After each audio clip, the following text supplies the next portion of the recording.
আজকের ভিডিওটা নিয়ে এলাম এই বর্ষার সময়ে লাগানোর মতো ছাদ বাগানে সবথেকে সহজ 5টি সবজি, যে সবজিগুলি লাগালে 1.5 থেকে 2 মাসের মধ্যে ডেফিনেটলি ফলন পাবেন, পাশাপাশি বীজ থেকে করা সম্ভব।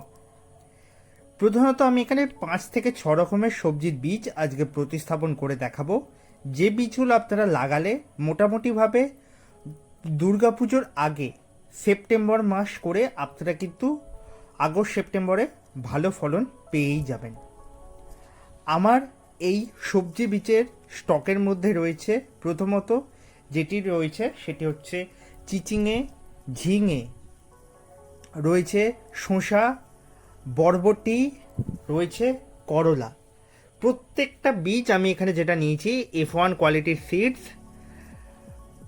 আমি বারংবার যখন সবজি গাছ লাগাই বা সবজি গাছ প্রতিস্থাপনের ওপর ভিডিও দিই বা সবজি গাছের পরিচর্যা বিষয়ক ভিডিও দিয়ে থাকি, তখন বারংবার আমি বলে থাকি ভালো বীজ নাও, অল্প বীজ নাও, কিন্তু ভালো বীজ নাও। F1 কোয়ালিটির সিডস মানে যে বীজটা নেওয়া হচ্ছে সেই বীজগুলি প্রত্যেকটা হাইব্রিড, হাই জার্মিনেশন রেট এবং হাই ফ্রুটিং রেট সমৃদ্ধ বীজ।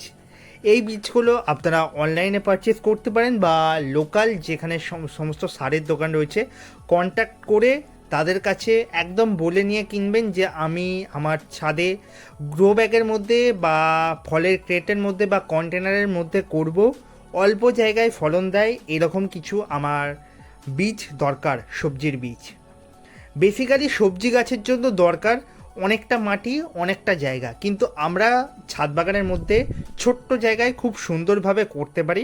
এর জন্য প্রথমত দরকার যেটা F1 কোয়ালিটির সিডস, পাশাপাশি দরকার আদর্শ মাটি তৈরি এবং সঠিক পরিচর্যা সঠিক টাইমে করে চলা। সবজি গাছের ক্ষেত্রে এই টাইমিংটাও ম্যাটার করে, কারণ এই যে সময় আমরা যেটা বসাচ্ছি এটা পোস্ট মনসুন বা বর্ষা চলাকালীন বা বর্ষা পরবর্তী ফলনের জন্য এখন কিন্তু বীজ প্রতিস্থাপন, এটা কিন্তু লক্ষণীয় বিষয়, কারণ টাইমিংটা আমাদের এই সবজি গাছের জন্য গুরুত্বপূর্ণ।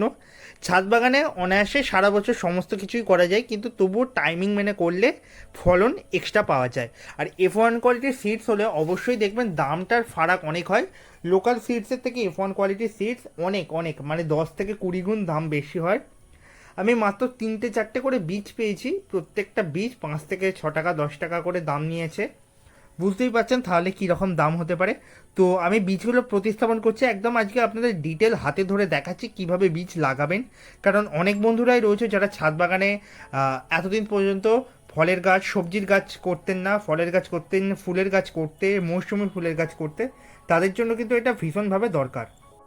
এর পাশাপাশিও যে বিষয়টার প্রতি লক্ষ্য দিতে হবে সেটা হচ্ছে সঠিকভাবে মাটি তৈরি।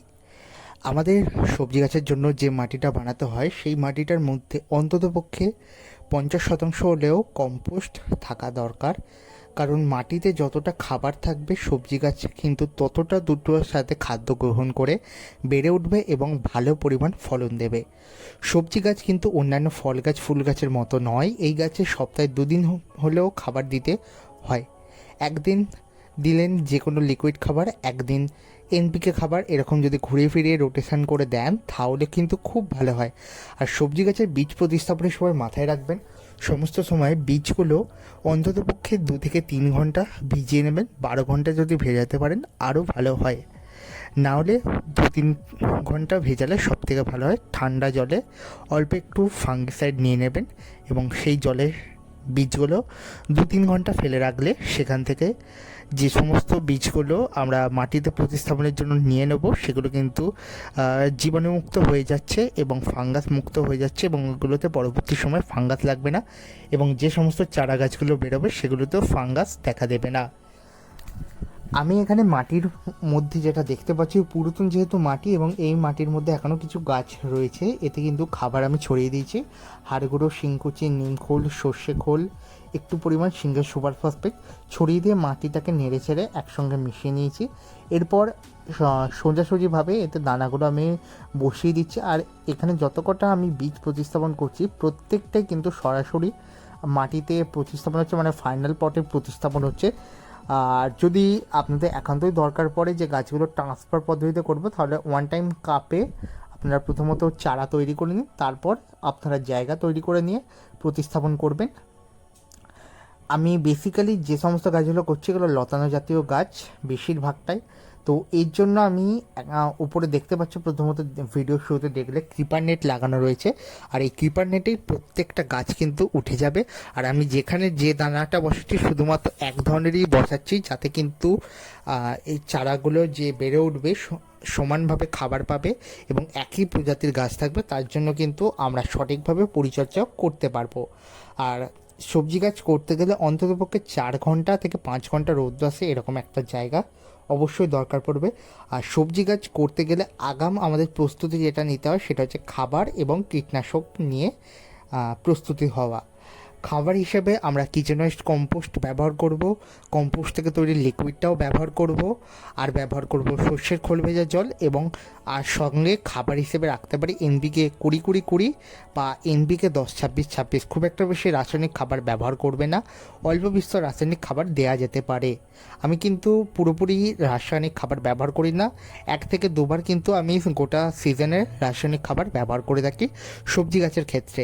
এছাড়া বলবো মাটিতে মাঝে মধ্যে কম্পোস্ট সার, যেমন ভার্মি কম্পোস্ট বা পুরাতন গোবর সার 1-2 মুঠো করে দিতে পারেন গাছ যখন 1 থেকে 1.5 মাস মতো বয়স হয়ে যাবে বা প্রথম ফ্রুটিং হয়ে যাওয়ার পর। সেক্ষেত্রে কিন্তু গাছ খুব সুন্দরভাবে বেড়ে উঠবে।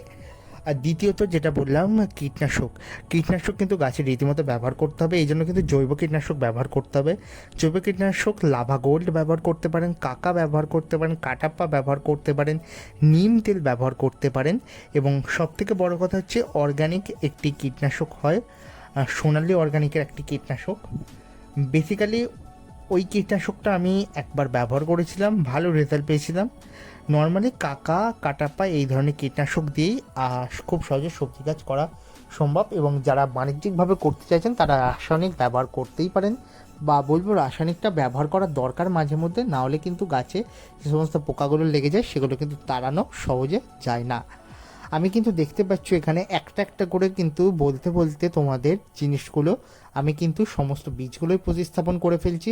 আর এখানে একটু বেগুনের চারা বেরিয়ে গেছে, তো গত বছরে বেগুনের বীজ নিশ্চয়ই ছিল মাটিতে, তো এইটাকে পরবর্তী সময় ট্রান্সফার করে দেবো। ঠিক এইভাবে তোমরাও করতে পারো, একটার পর একটা এরকম বীজ বসিয়ে দাও। আর অন্ততপক্ষে এই যে আগস্ট মাসটা আসছে, এই মাসের 15 তারিখের মধ্যে যত সবজি ছাদ বাগানে করা যায় সেগুলোর তালিকা প্রথমত বলছি। আমি যে 6টা বীজ বললাম, এই 6 ধরনের সবজি ছাড়াও ধনে গাছ, পালং শাক, লাল শাক বসাতে পারো হচ্ছে করলা, তারপর আরও বসাতে পারো হচ্ছে লাউ, কুমড়ো, আর বসাতে পারো হচ্ছে বিনসের গাছ, গাজরের গাছ, বিটের গাছ। এগুলো শীতকালেও হয় এবং এই সময়তে বসালেও খুব ভালো হবে। এই কয়েকটা জিনিস যদি মাথায় রেখে তোমরা করো ভালো হবে। বীজ প্রতিস্থাপনের পর অবশ্যই ভালো করে জল দিয়ে দেবে। তো এই ছিল আজকের ভিডিওটি ভালো লাগলে লাইক করবে, শেয়ার করবে, আর চ্যানেল নতুন হলে অবশ্যই সাবস্ক্রাইব করবে এবং ফলো করে সাথে থাকুন। ধন্যবাদ।